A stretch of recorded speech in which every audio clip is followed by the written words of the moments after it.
Biz yoshlarni qo'llab-quvvatlashda davom etamiz. Yoshlar bizning kelajagimiz. Biz shu yoshlarga Moskvada maktab ochganmiz. Moskva, Moskovskiy oblast, Sankt-Peterburgskiy oblast, hamma joydan ota-onalarga shu videolarni tarqatinglar.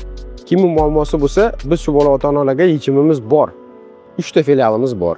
Ikkitasi Moskvani sentrida, Sadovod kolchoning ichida. Bittasi Moskvani janubi, yug'ga yaqinroq, Sadovod, Food City, Торговый центр Moskva, Yujniy Vorotaga maktabimiz juda yaqin. Maktab ochishdan maqsad, xabarlaring bor, biz juda ham ko'p yil universitetlar bilan ishlab keldik. Maktabga bolalar kira olmasligini hammadan yaxshi biz bilamiz. Chunki bizga ota-ona olib keladi farzandini.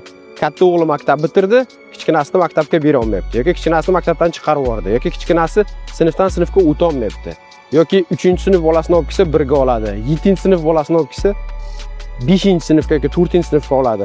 Bolalar psixologik har xil muammolarga duch kelganini bilib, ota-onalar bilan shu narsalarni muhokama qilib, biz 1,5 yil davomida maktab ochish borasida yugurdik, mehnat qildik. Xudo bizga shu narsani bergan ekan.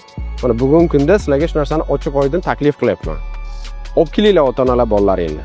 Regionlardagi ota-onalar sizga chiqinglar, bolalaringni maktabga qo'yib beramiz. Ozgina to'lovimiz bor. Ha, maktab частный. Так что, hurmatli ota-onalar, tanlovda adashmanglar. Bunaqangi maktab Moskvada yo'q.